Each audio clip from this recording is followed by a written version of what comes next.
Bonjour à tous. Je ne vais pas reprendre l'ensemble de tous les personnalités, donc merci de votre présence.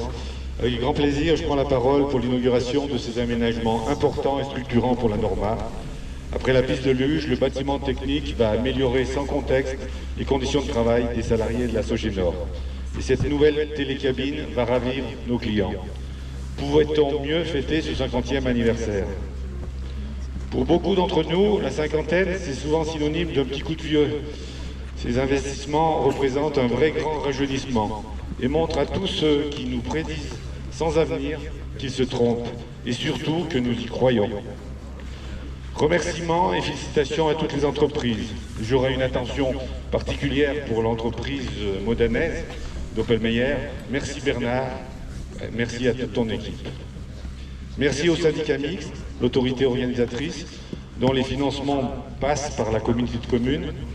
Merci à Guillaume, qui a été chef d'orchestre pour le syndicat et la Comcom. Merci à Virginie et son équipe de la mairie de Modane pour le suivi administratif des marchés des finances.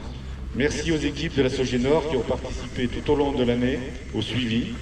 Les travaux se sont déroulés parfaitement, le planning a été respecté et nous sommes aujourd'hui prêts pour l'accueil des premiers clients. J'allais oublier le président du syndicat mixte. Je sais qu'il a suivi presque au jour le jour l'avancée du chantier avec un très grand intérêt. Merci Gilles. Bravo pour cette prouesse technique. Elle marque l'histoire de la station, le début d'une deuxième vie, ou plutôt du deuxième acte. Je me rappelle que la Norma, c'était un opéra. Il y avait donc une communication à l'époque là-dessus. Donc c'est le début du deuxième acte. L'ancienne télécabine était le symbole du début de la station en 1972. Son remplacement devenait obligatoire, tel que nous avons pu le faire avec l'aide du département en 2009, avec la télécabine d'Arondaz à Valfréjus, la station sœur aujourd'hui. Des discussions ont eu lieu sur la nature d'un tel investissement dans le cadre de la transition énergétique et écologique. Cet investissement vient compléter et améliorer la station. Il permet de faire perdurer l'activité et de regarder serein l'avenir. L'activité touristique...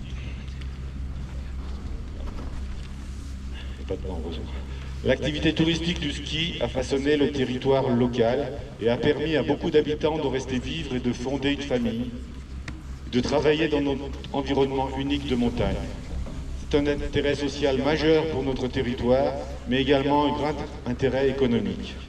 Structuré dans le domaine du tourisme, le ski est une activité économique à part entière, avec des acteurs professionnels et des collaborateurs.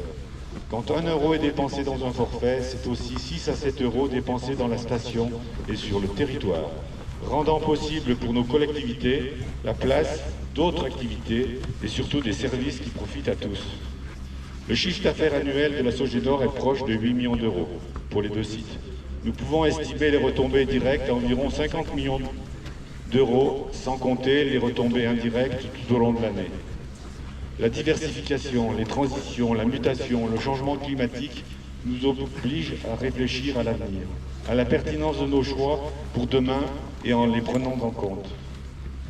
Doit-on tout remettre en cause, tout et tout de suite? Comme le dit l'adage, le tout ski est fini, mais sans le ski, tout est fini. À titre d'exemple, la Sogénor, sur nos deux sites, emploie 110 salariés saisonniers et 40 salariés permanents, à qui je souhaite rendre hommage en cette ouverture pour les féliciter pour tout le travail accompli. Aujourd'hui, de nombreuses familles vivent localement de manière directe et indirecte avec le ski et le fonctionnement des stations en général. Nous devons nous diversifier, nous devons changer, nous adapter, mais en tant qu'élus, gardons à l'esprit notre objectif, qui est de permettre aux générations futures de vivre et de travailler sur nos territoires. Combien faudra-t-il de randonneurs, combien de cyclistes pour remplacer un skieur et maintenir l'activité économique et les emplois actuels? Cet équipement est important. Il permet à nos clients de venir nombreux chaque année, se ressourcer dans nos belles montagnes et pour nous de travailler plus sereinement pour l'avenir. Merci.